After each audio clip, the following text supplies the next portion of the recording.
que fazemos na vida ecoa na eternidade. Eu tinha vontade de participar de umas batalhas dessas. E aí, pensando sobre isso, Deus me mostrou, você está numa batalha pior do que aquela ali. E o meu povo se encontra numa batalha pior do que aquela, com flechas inflamadas de fogo do inimigo. E muitos estão sem o escudo da fé, sem a armadura de Deus. Por isso estão constantemente caindo, sofrendo, pensando em desistir. Mas essa noite você vai entender. Faça o bem ou faça o mal, as nossas atitudes vão ecoar na eternidade. Mas eu te convido, junto comigo, para entrar nessa batalha, para que ecoe na eternidade que homens e mulheres de Deus participaram de uma grande batalha e foram vencedores na vida, na batalha do dia a dia, na batalha do mundo espiritual. Lucas capítulo 23, versículo 33 em diante. Quando chegaram ao lugar chamado Calvário ou Caveira, ali o crucificaram, bem como aos malfeitores, um à direita, o outro à esquerda. Contudo, Jesus dizia: Pai, perdoa-lhes porque não sabem o que fazem. Então, repartindo as vestes dele, lançaram sortes. O povo estava ali e a tudo observava. Também as autoridades zombavam e diziam: salvou os outros, a si mesmo se salve. Se é de fato o Cristo de Deus, o escolhido. Igualmente os soldados o escarneciam e, aproximando-se, trouxeram-lhe vinagre, dizendo: se tu és o rei dos judeus, salva-te a ti mesmo. Também sobre ele estava esta epígrafe em letras gregas, romanas e hebraicas, dizendo: este é o rei dos judeus. Um dos malfeitores crucificados blasfemava contra ele, dizendo: não és tu o Cristo? Salva-te a ti mesmo e a nós também.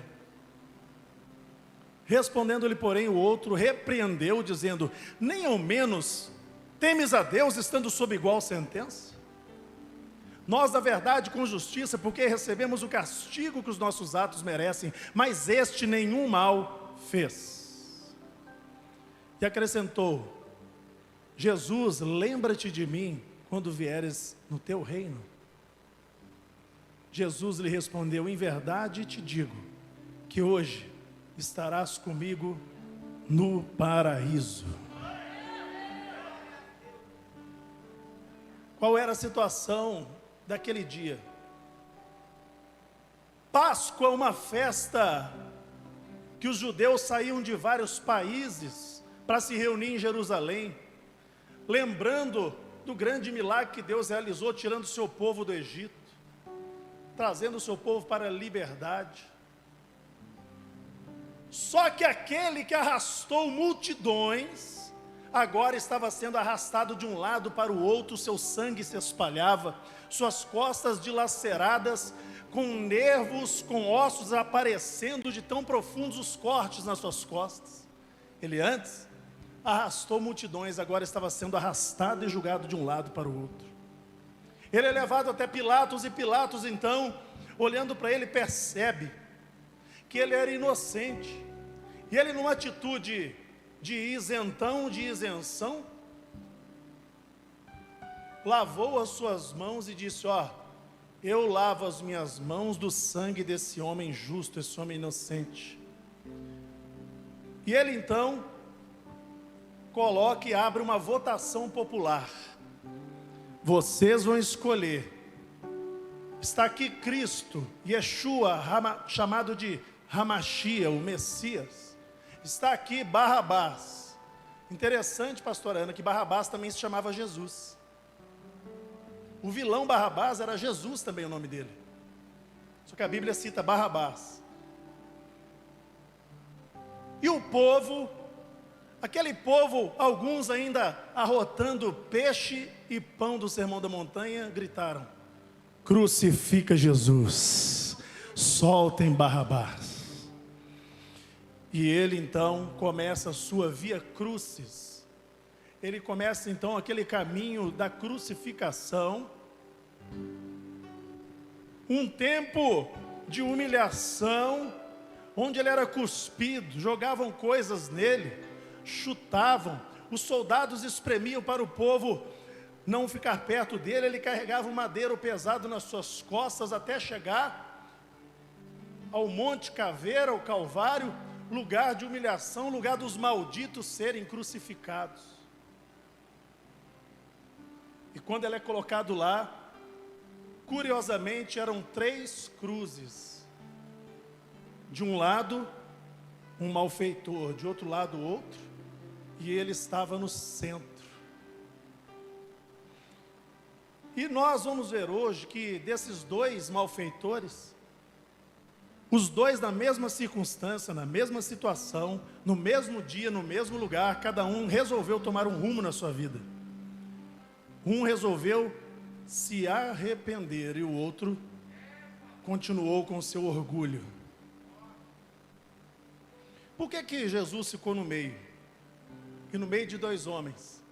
Primeiro, Jesus é o centro, ele é tudo. Por que o púlpito fica no meio do altar? Porque é onde fica a palavra, e ele é o verbo que se fez carne, ele é a própria palavra, ele é o centro de todo o culto.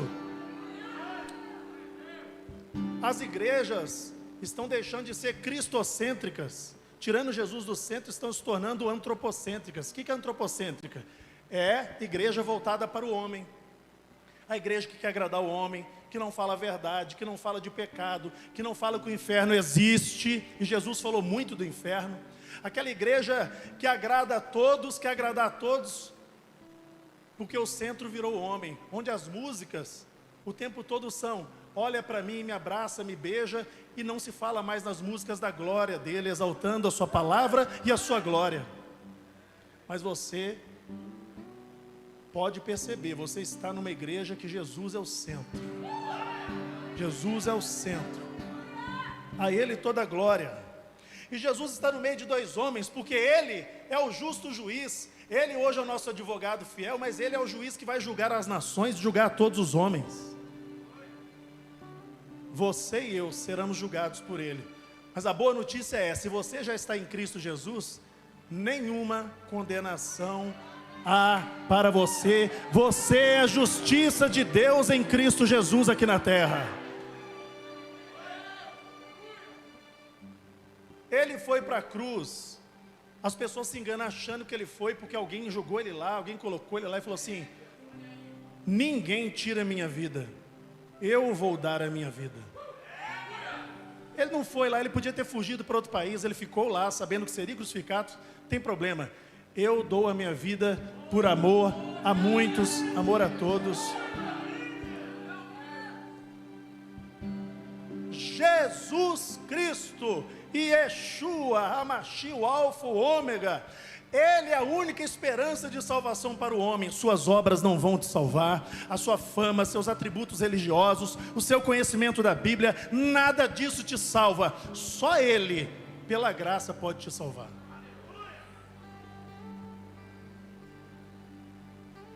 Pastor, mas o senhor está muito radical. Todos os caminhos, ou vários caminhos, podem te levar a Deus. Não, esse do qual eu falo disse: eu sou o caminho, eu sou o caminho. Não falou eu sou um dos caminhos, falou eu sou o caminho, a verdade, e você conhecendo a verdade será liberto. E eu sou a vida. Tem alguém aqui essa noite precisando de vida? Jesus é vida. E aí vamos falar um pouquinho sobre o ladrão, o mau ladrão, ou o malfeitor impenitente, aquele que não se arrependeu. Ele olhou para Jesus, e Jesus ali vendo aqueles que o crucificaram, rasgando as suas vestes, rindo, escarnecendo, dizendo assim: você não é o cara, você não é o filho de Deus, desce daí agora. Aquele cara, aquele ladrão, Então olha para Jesus e fala assim também: se tu és o Cristo, salva-te a ti mesmo e a nós. Interessante. Pedro uma vez chegou perto de Jesus e falou assim, Jesus estava falando que ia ser crucificado, que ia morrer, ia ser entregue aos homens. E aí Pedro falou assim, não senhor, eu não admito, o senhor não vai morrer. Ele, para trás de mim, Satanás. Você não entende, Pedro, você não entende. As decisões que eu tomo aqui vão ecoar pela eternidade. E se eu não morrer, não vem com esse papo do inferno, porque se eu não morrer, nem você, nem os que vieram antes, nem os que virão depois terão salvação. O que eu estou falando aqui é de atitude que ecoa pela eternidade, Pedro.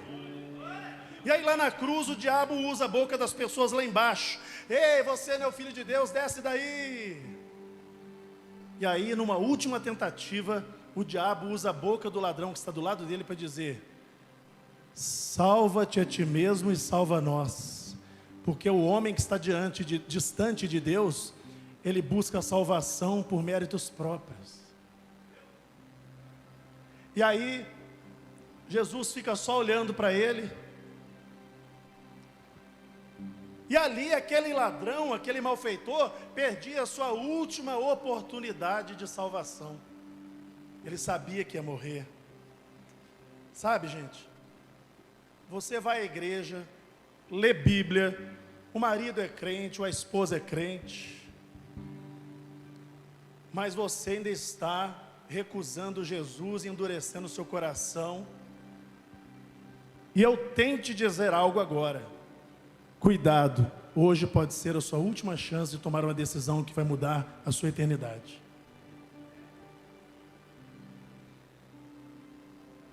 Uma boa pergunta, né? Se a gente morrer hoje, valeu a pena todas as brigas e ignorâncias? Valeu a pena todo o egoísmo? Todo o ego exaltado, querendo centrar as atenções na sua pessoa? Valeu a pena tudo que você comprou, construiu? Ei, não é porque você construiu 10 casas que vai ecoar na eternidade, meu irmão. Que vai ecoar na eternidade é decidir seriamente por Jesus, porque ele disse: na casa do meu pai há muitas moradas. Se não fosse assim eu não teria dito. Lá, morada eterna que ele está falando.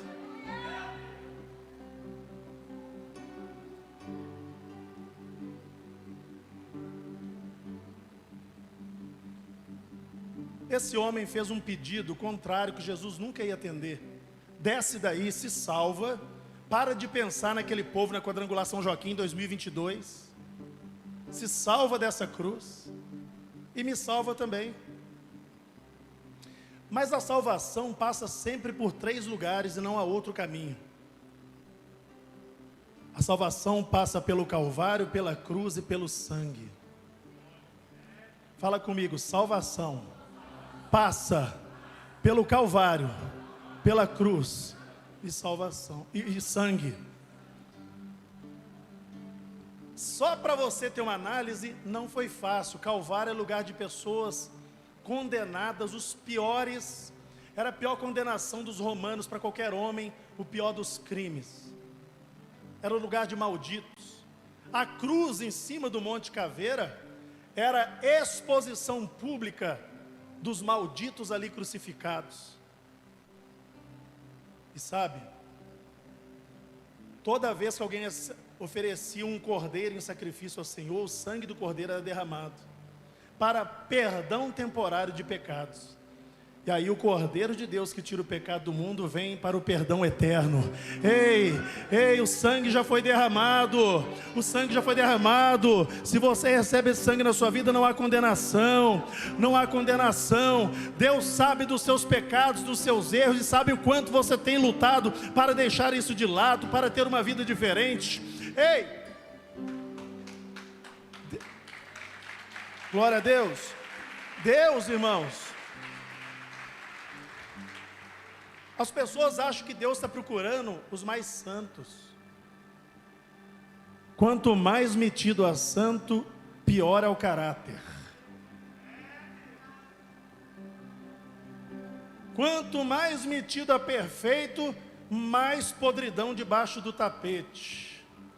E olha que alguém me alertou sobre isso várias vezes. Eu precisei passar e ver com os meus próprios olhos como o ser humano é previsível. Quanto mais metido a correto, está mais aprontando por baixo. Deus está procurando pecadores em constante arrependimento, que sabem que não serão perfeitos, mas a cada dia estão melhorando. Cada dia estão melhorando. Para esses aí, tem graça abundante. Ou melhor, pode até ter pecado abundante uma época da sua vida, mas a graça vai superabundar sobre a sua vida. Muitas pessoas querem ser salvos pelo seu jeito, pelas suas obras, por merecimento. E deixa eu dizer algo para você. O problema do pecado, Jesus resolveu na cruz. Ponto. Vou repetir para você entender. O problema do pecado, Jesus resolveu na cruz. Mas a igreja adora de falar de pecado. De vez em quando eu fico olhando aquelas caixinhas de perguntas que fazem lá para o André Valadão, para os pastores lá e tal. Tudo assim, pastor, é pecado fazer isso? É pecado passar manteiga no, não sei na onde? Ô, meu irmão, é pecado você comer uma cocada lá no fundo da igreja? O crente é fã de encontrar pecado, só não encontra o próprio pecado. E aí, enquanto isso, o diabo vai brincando e distraindo a igreja. Isso, se preocupe com os pecados. Se preocupe com os pecados. Ei, pecado dos outros, vai se preocupando. Isso aí, vai observando, conta para todo mundo. Porque quanto mais eu olho o pecado dos outros, mais eu acho que eu sou santo. Irmãos, eu vou voar daqui a pouco.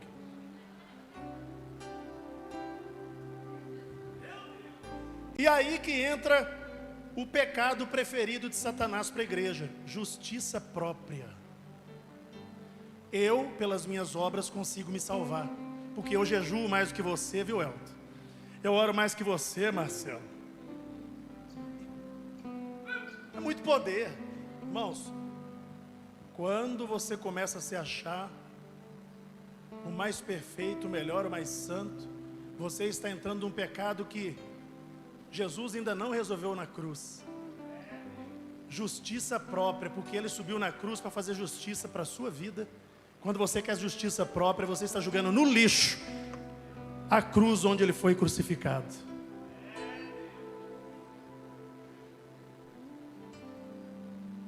Não há salvação no caminho da justiça própria e busca de merecimento. Ei, entenda uma coisa: tudo que você tem, você é. Para de achar que você merece. Uma pessoa procurou: pastor, minha mãe está com câncer, eu não aceito isso, eu estou revoltado com Deus. Ela é uma mulher boa, uma mulher justa, uma mulher fiel, uma mulher trabalhadora, criou 5 filhos. O senhor acha que ela merece isso? Eu falei: bom,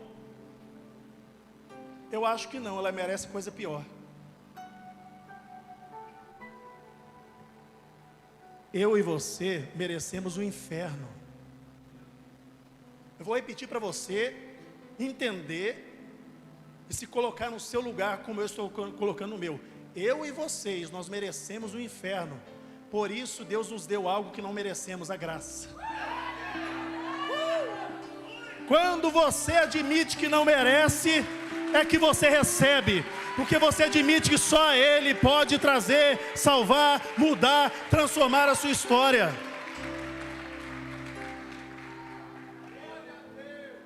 Pastor, o senhor não está pregando aí que todo mundo pode pecar, não? Irmãos, eu não estou falando da graça extrema. Estou salvo, a graça está aqui, eu faço o que eu quiser e estou perdoado. Não é assim não, irmão. Você não pode viver uma vida porca, torta, nas trevas lá fora e querendo vir à luz aqui. Mas você e eu, todos nós já pecamos hoje, de pensamento, no olhar, nas palavras, com ações. Ai de nós, Júnior, se nós somos ter o que nós merecíamos. Fala comigo assim: graça, misericórdia. Todo dia de manhã, quando você for orar, agradece a Deus por 2 coisas: pela graça e pela misericórdia. Sabe por quê? O que é misericórdia? É Deus não te dar o que você merece. O que é graça? É Deus te dar aquilo que você não merece. Misericórdia, porque eu mereço o inferno, mas Deus está me dando vida. Graça porque eu não mereço o que Ele tem feito, mas Ele me dá.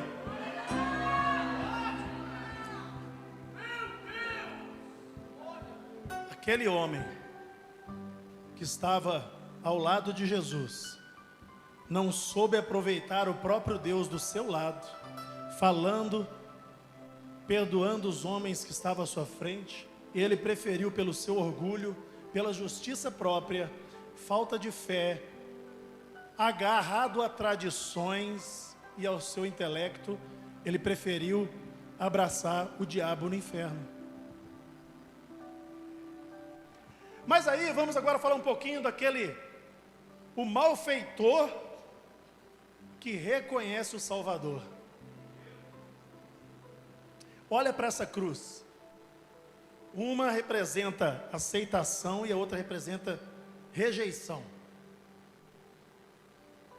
E aí, esse homem aqui foi condenado pelos homens. Morte certa, e ele sabia que ia morrer naquele dia. Interessante que, se você olhar no Evangelho de São Marcos e São Mateus, os dois falam que não era apenas um que estava amaldiçoando Jesus, os dois ladrões estavam. Eu li Lucas, mas lá em Marcos e Mateus diz que os dois estavam amaldiçoando Jesus. O que mudou então, pastor? Por que Lucas, um historiador, um médico, descobriu esse bate-papo desse ladrão com Jesus que mudou a história da vida dele? Enquanto ele estava aqui com o outro, e eles amaldiçoavam junto com o povo, esse aqui estava sendo levado pelo papo da multidão. Cuidado com o papo da multidão. Ele estava sendo influenciado, mas de repente ele viu um homem que estava nessa cruz, humilhado, sangrando, quase sem forças, quase sem conseguir respirar, o coração quase explodindo, porque quem era crucificado, o coração explodia, o ar não passava mais nos pulmões, e ele ainda vê esse homem conseguindo dizer assim: Pai, perdoa todos eles, porque eles não sabem o que eles estão fazendo. Quem, numa situação extrema de humilhação e dor, consegue ainda olhar com misericórdia para os homens? Só alguém que é diferente, que é eterno, que veio do céu, alguém que é Deus na terra, alguém que é poderoso, misericordioso, teve misericórdia de mim e de você. Só alguém assim. Então, aquela atitude de Jesus trouxe quebrantamento no homem que estava do seu lado.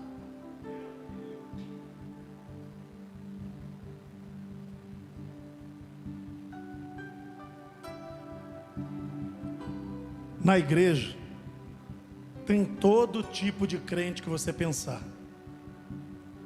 Tem crente metido em espiritual, mas de espiritual não tem nada. Tem o crente que parece ser quebrantado, mas não é coisa nenhuma. Tem aquele que se diz humilde, mas não é. Sabe? Tem uns também que se acham cheios de autoridade, mas não tem autoridade nenhuma. Deus tem uma escola, uma universidade, que poucos conseguem se matricular. Vou repetir. Deus tem uma escola que poucos se matriculam. Porque para entrar nessa escola, tem que estar quebrantado. Um coração quebrantado, um espírito contrito, o Senhor não rejeitará.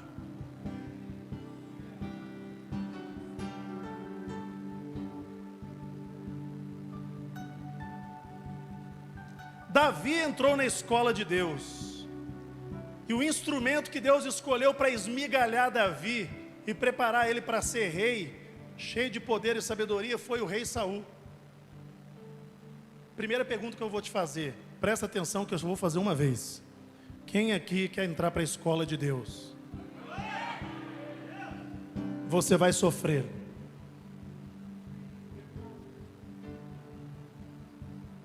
Segundo lugar, Deus vai levantar alguém para tentar te esmigalhar.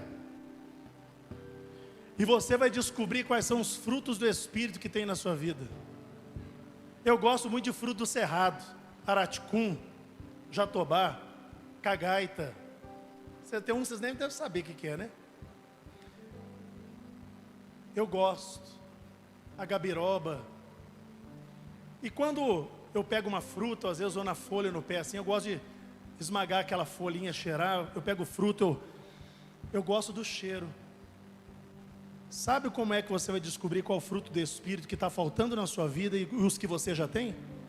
Quando Deus levantar alguém que vai te espremer, vai te cortar, vai te esfregar. Se não tiver domínio próprio, que é um dos frutos, na hora cai na porrada. Quem era assim? Levanta a mão para eu ver aí. Só eu?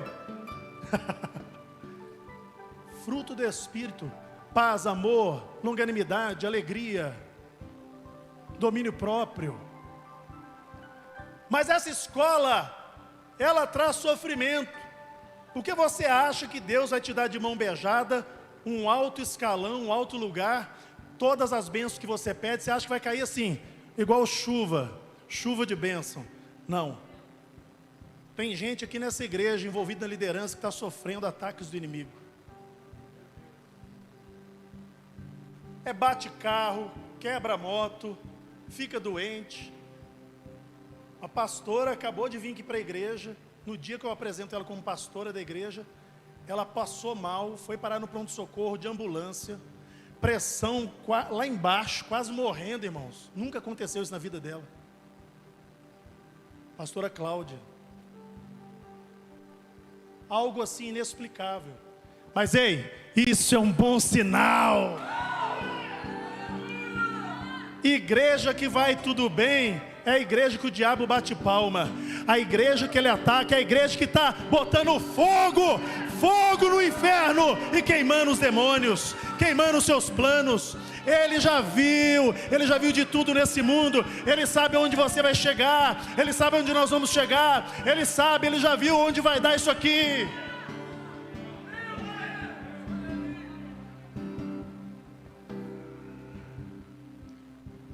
Jesus dividiu 2 homens no Calvário. E esse homem que foi humilhado e rejeitado, foi a pedra que foi esquecida e rejeitada pelos construtores, mas ele veio a ser a pedra principal. Toda a construção vai cair se ele sair. Ele é a rocha que segura a construção. Ele é a pedra angular. A história da humanidade não é dividida em antes e depois de Buda, antes e depois de Maomé, antes e depois do Papa, antes e depois de Pedro, de Mateus, de João. Não, a história da humanidade é dividida em antes e depois de Jesus Cristo. E aí, para a gente terminar, atitudes desse ladrão, desse malfeitor, que trouxeram salvação para ele. Primeira coisa, ele temeu ao Senhor. Respondendo, porém, o outro repreendia, dizendo: tu ainda não temes a Deus, estando na mesma situação, na mesma condenação. Ele começou a temer a Deus. Não espere você ir para a cruz e sangrar para temer a Deus. Não espere você ficar à beira da condenação eterna para temer a Deus. Comece a temer hoje. E enquanto você achar que tem méritos na balança, você não vai temer a Deus. Quando você descobrir que não merece nada, tanta coisa boa vai começar a acontecer na sua vida. E ele reconheceu que era pecador. Ele falou assim: ei, irmão, nós dois aqui merecemos a prisão, nós dois aprontamos, você sabe que nós somos dignos de cruz, de maldição e de morte, mas esse homem aqui, ele não fez nada. Ei, ele só não saiu da cruz porque não dava. Igual Pedro falou assim: se afasta de mim, Senhor, porque eu sou homem pecador. Quando você realmente está perto de Jesus, você sabe o quanto você pecador é. Mas Ele nunca vai te rejeitar. Ele sempre diz: pega na minha mão, levanta, porque você está falando com a pessoa certa. Com a pessoa certa.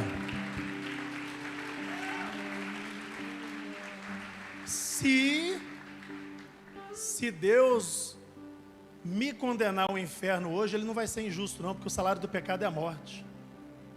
Mas ele não pode fazer isso porque ele respeita as próprias leis. E quando o seu filho na cruz gritou assim: está consumado, e entregou o Espírito, ele disse no grego tetelestai. Ele quis dizer, ele disse: todo prisioneiro, mesmo condenado à morte ou à prisão, quando ele tinha os seus crimes perdoados, ele recebia uma carta de dívida. Ele tinha uma carta de dívida com a sociedade. Essa carta era rasgada, ou então ela era assinada lá embaixo, tetelestai, dívida perdoada.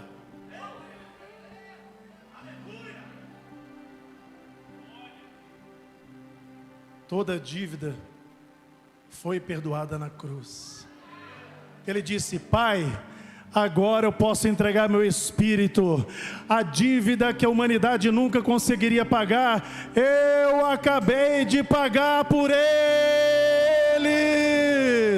Eu acabei de pagar, está quitado, está pago, e ninguém pode revogar.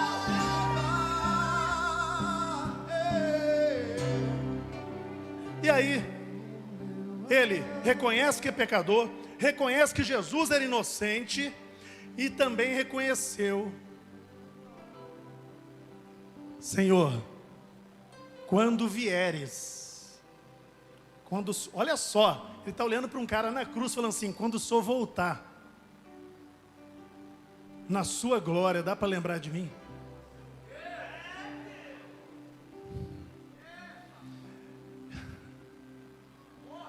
Olha a humildade, irmão. Eu não estou pedindo para o Senhor me levar para lá, não. Lembra de mim? Meu filho, fique em paz, porque ainda hoje você vai pegar na minha mão e eu vou te apresentar, andando em ruas de ouro, vou te apresentar para o pai Abraão. Você vai conhecer o rei Davi, Salomão, a rainha Esther. Você vai conhecer os santos anjos, as hostes celestiais. Você vai adorar ao Pai junto com os santos anjos. Fique em paz por causa da sua humildade, da sua atitude, porque você reconhece que não merece. Você apenas pediu para que eu se lembrasse. Eu não vou apenas lembrar, eu vou te levar comigo.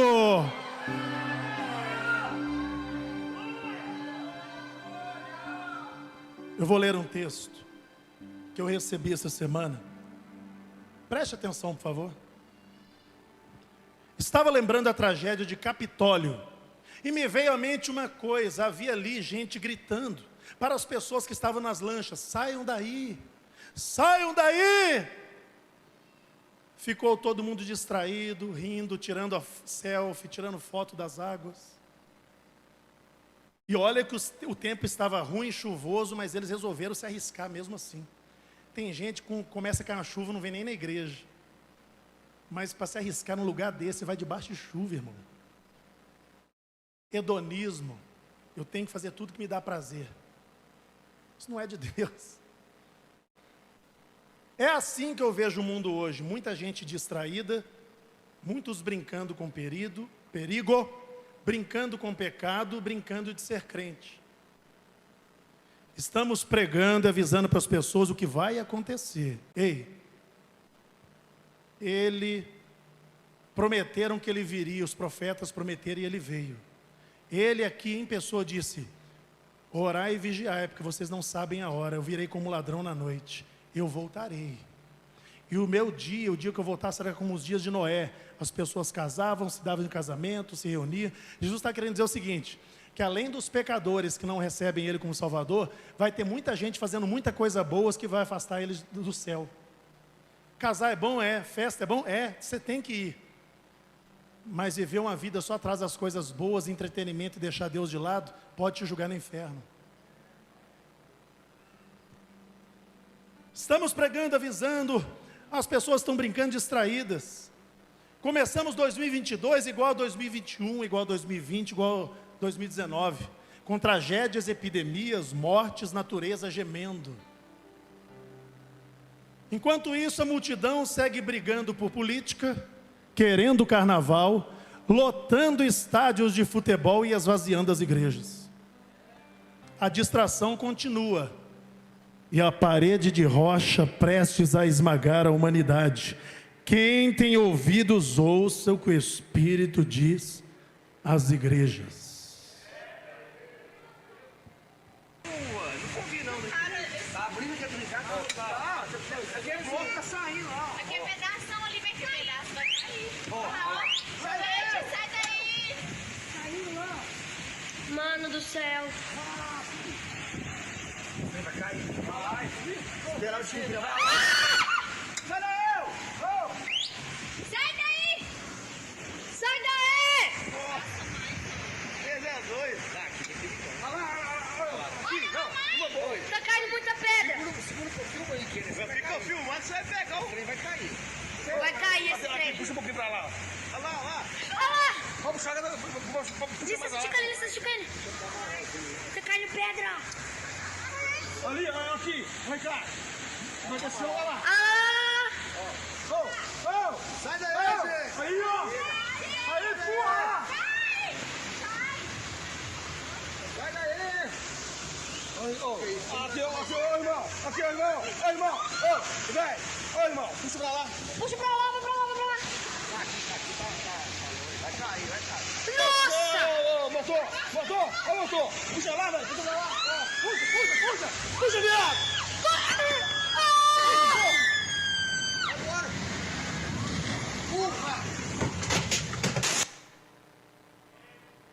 Curve a sua cabeça. Curve a sua cabeça, feche seus olhos. Oh Deus, Tu que sonda os corações e conhece o mais íntimo de cada ser humano. O Senhor conhece nós melhor do que nós mesmos. O Senhor trouxe essa noite aqui, eu sei disso. Pessoas que precisam urgentemente tomar a decisão de se reconciliar com Cristo.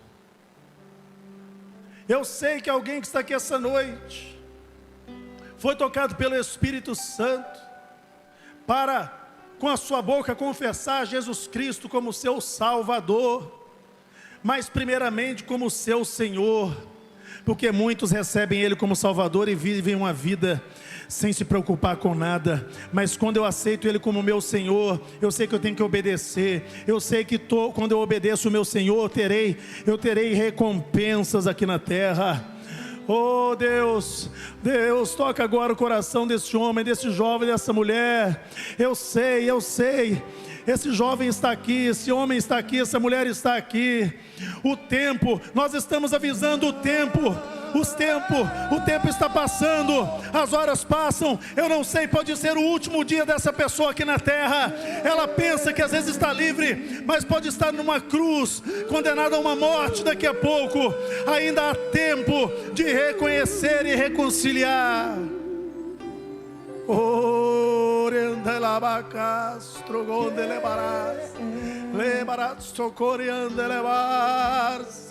Oh, a terra está gemendo, Ele está voltando, algo vai acontecer. Você não veio aqui por acaso, Deus preparou este momento, porque Ele te ama de maneira tal que Ele mandou o seu Filho morrer na cruz por você. Ele quer mudar a sua história, porque a decisão que você tomar vai ecoar pela eternidade. Você que foi tocado pelo Espírito Santo, vem aqui à frente. Eu vou orar com você. Eu quero orar com você. Vem aqui à frente. Hoje é noite de reconciliação na casa do Pai. Venha. Sai daí. Sai deste lugar antes que a rocha caia. Toma uma atitude hoje. Levante-se, é hora de reconciliação, o Pai te aguarda com alegria, vem, levanta do seu lugar, É noite de reconciliação, é noite de perdão, é noite de amor, é noite de transformar aquilo que vai acontecer na eternidade. Venha, tome uma atitude poderosa na sua vida. Venha à frente. Oh, glórias. Ei, não deixe o diabo te prender. Está na hora da atitude mais séria, mais importante da sua vida. Venha, é hora de reconciliar. O Espírito está aqui neste lugar.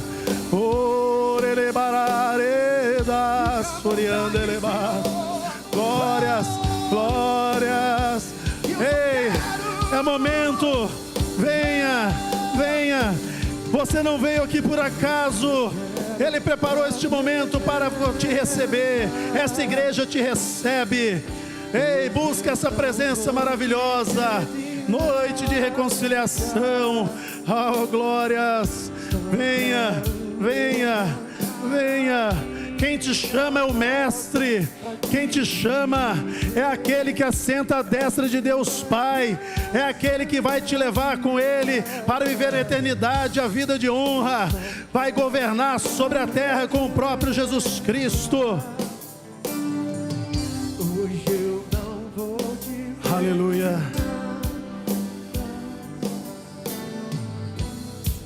Senhor, eu te apresento aqui cada homem, cada mulher, cada jovem. Eu sei que alguns deles estão acabando de confessar o Senhor como Salvador agora. E eu sei também, Pai, que tem gente que veio aqui à frente decepcionado com a igreja, decepcionado com algum irmão, decepcionado com algum pastor, decepcionado com a fé. Mas nessa noite é noite de reconciliação, e nós queremos aqui, Pai, recebê-los nessa casa de oração, neste santuário. É hora de festa nos céus. Eu quero agora que só levante a mão você que veio à frente, que confessar Jesus como seu Senhor. Quem veio aqui à frente confessar Jesus como seu Senhor, levanta a sua mão direita para eu ver. Glória a Deus. Você que levantou a sua mão, ora assim comigo. Ora assim comigo, você que levantou a mão, fala assim: Senhor Jesus, eu confesso o Senhor como o meu Senhor e Salvador. Escreve agora o meu nome no livro da vida. Eu recebo agora a carta de quitação das minhas dívidas morais, dos meus pecados. Eu recebo o teu perdão e peço que o Senhor agora, de uma vez por todas, tome conta da minha vida. E eu recebo agora, fala comigo, eu recebo agora o Espírito Santo sobre a minha vida. Pai, eu oro por cada um deles agora e repreendo toda ação do inimigo, toda retaliação dentro da casa deles, nos caminhos deles, na vida deles, Pai, porque a mensagem da cruz foi pregada, e essa cruz tem um sangue que foi derramado, e este sangue tem poder sobre a vida deles. Mesmo que haja problemas, maldições no seu DNA, agora o sangue de Cristo é derramado sobre a vida de cada um deles. Por que a igreja está assistindo e não está fazendo festa? Por que a igreja está assistindo e não ficou de pé louvando ao Senhor, orando em línguas, orando? Lá no céu tem festa agora por sua causa que está aqui na frente. Agora, você que veio se reconciliar, coloca a mão sobre o seu coração e fala assim: papai, uma vez filho, sempre filho. Eu não sou desviado, estava apenas afastado, e volto hoje para a casa do papai. Obrigado, Senhor, por me receber. Nunca mais quero ficar longe de Ti. Ei, dá um abraço em Jesus agora aí, que Ele está te abraçando. Jesus está aí do seu lado.